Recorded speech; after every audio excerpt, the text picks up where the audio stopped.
into a facility that will hold immigrants awaiting deportation. The facility, nicknamed the Cornhusker Campaign, will be located in McCook, a rural town of about 7,000 people. Officials say it will house people awaiting deportation across the Midwest. Governor Pellin says the project is about keeping Nebraskans and Americans across the country safe.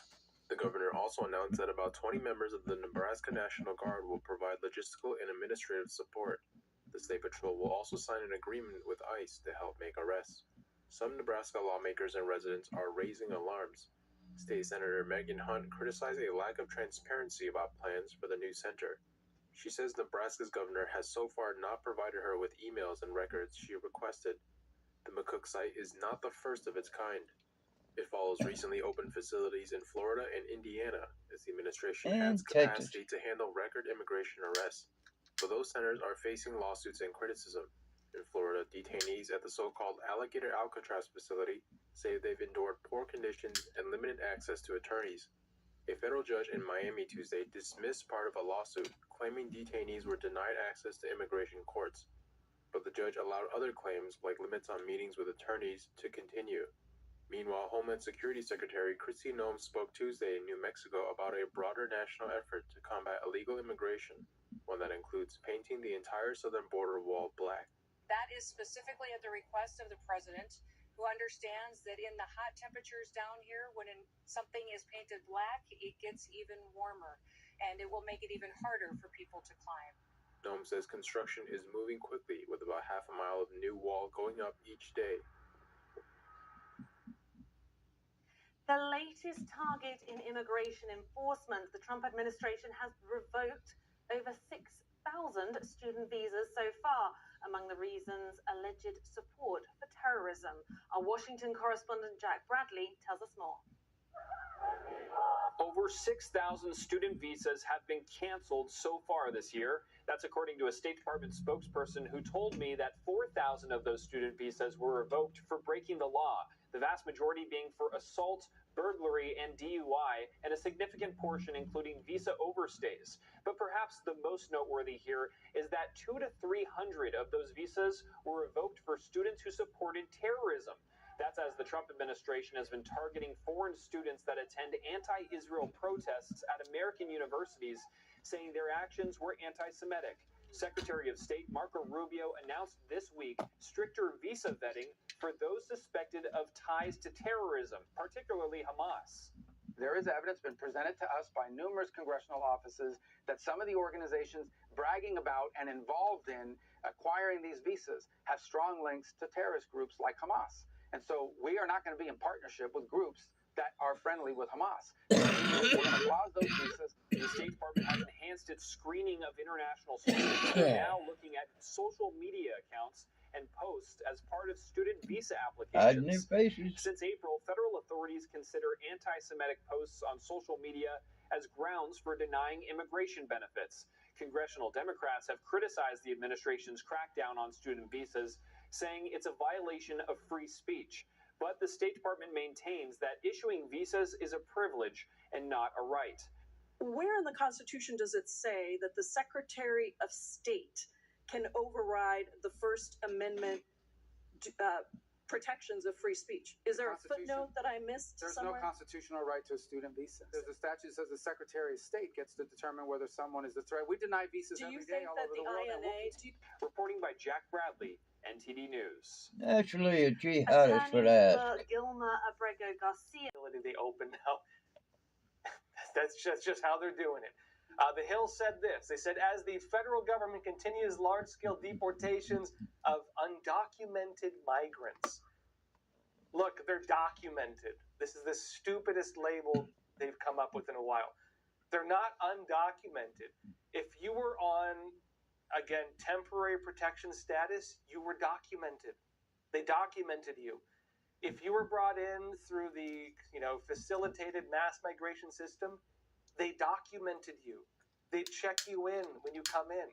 They had DHS facilities being run with Customs Border Protection where they processed you and documented you. If you weren't documented, you weren't in these, hotels and getting free food, you were documented. They're saying this. They say the Trump administration has opened what it calls the largest federal immigration detention center in the country's history.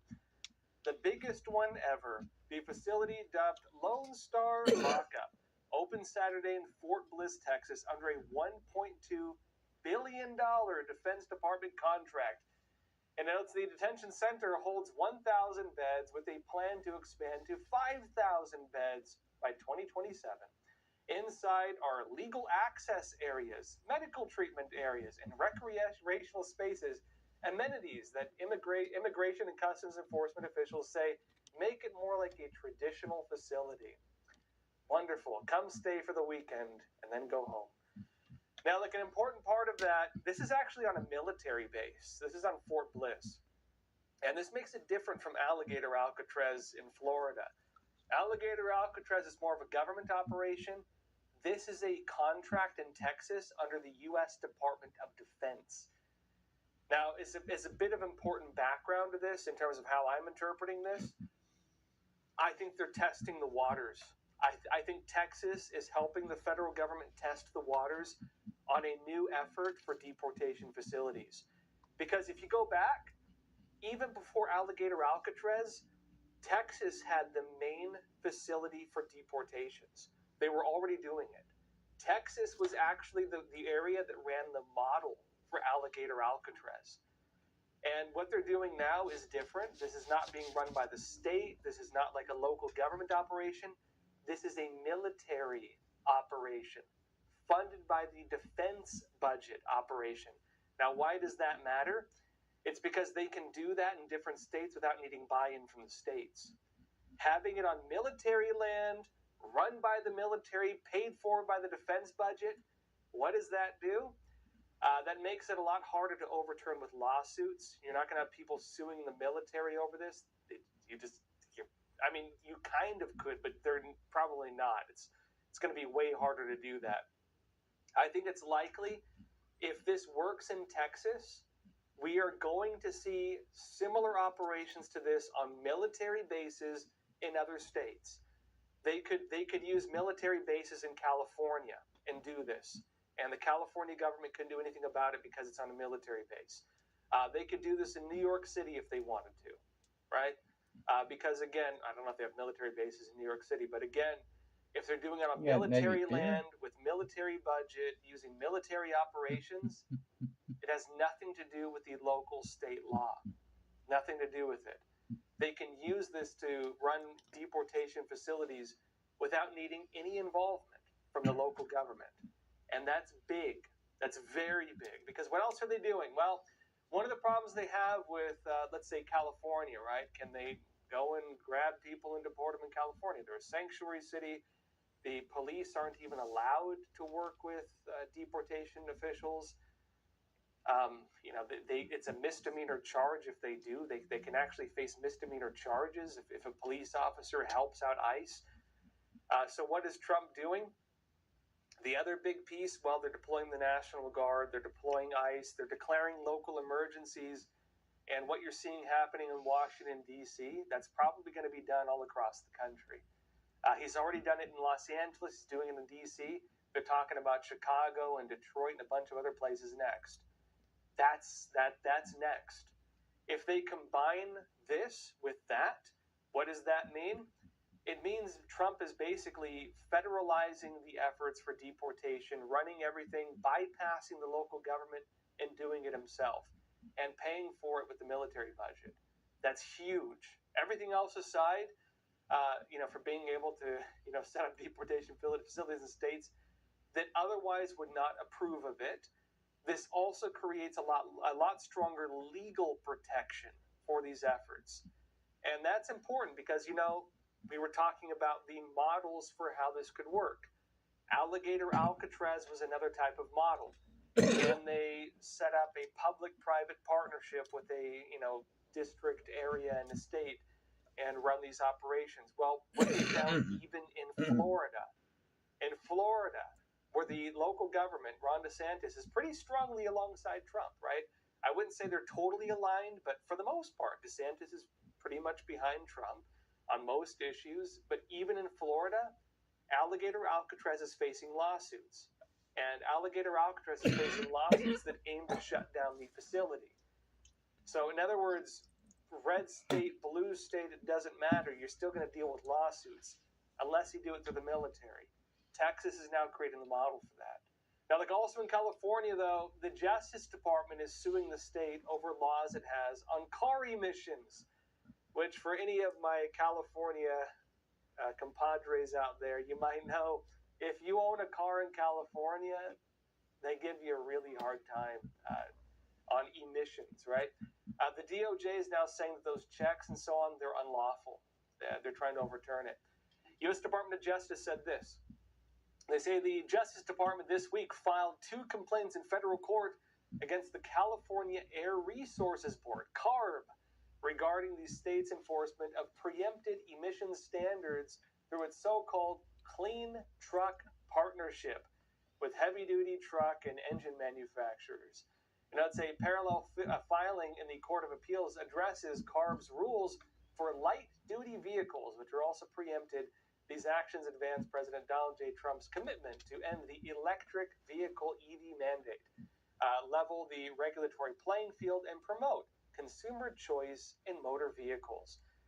And they note the Clean Air Act preempts state regulation of vehicle emissions unless the EPA, Environmental Protection Agency, grants California a preemption waiver.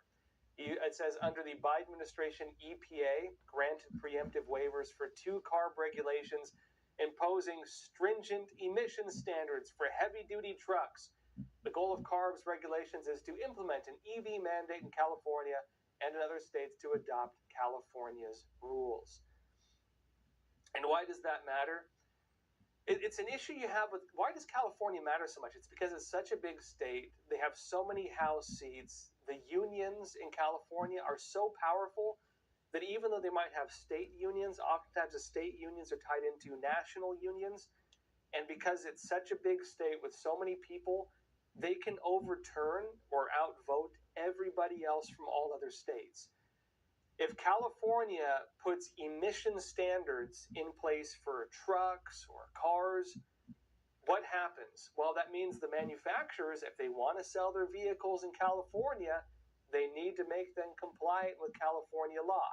And if you're a car manufacturer, well, a truck manufacturer in this case, and you want to sell trucks, are you going to make the California-only version, or are you going to make the United States version and just make them all the same?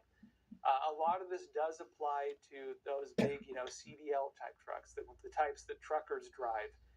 And the other problem you have with California is that part of their standards, look, the big agenda, and this is not like the public banner they're saying they want to have done with it, but this is what a lot of people are saying. The goal for California, they want to have all those commercial trucks be electric. And what they were doing was putting in emission standards and standards for manufacturers that move it towards that. So if California does that, it means that those companies manufacturing those trucks, they're going to make them California compliant. Because I've even heard from truck drivers, they don't know what they're going to do, because if you want to do deliveries, you can't take contracts in California because your car or your truck has to be compliant with California law. So by making those laws in California, California was effectively changing the laws of the entire country. That's the argument on it. Now, the Trump administration, they're not overturning that. They're not getting rid of it. They're challenging it. So that's a case currently going to through the courts. We'll see what happens with it, because California, it's such a big state. If they do something that impacts whether people doing business in other states can do business or not, they can create something there and affect the entire country. And that's going to be the challenge on this, right? Trump is saying the EPA, Environmental Protection Agency, is the one that gets to say it, not California. And we'll find out, because it has to go through the court system. It'll probably go to the Supreme Court eventually. Well, everyone, that's all for tonight. Thank you for joining us. And as always, please take care of yourselves, stay informed, stay free.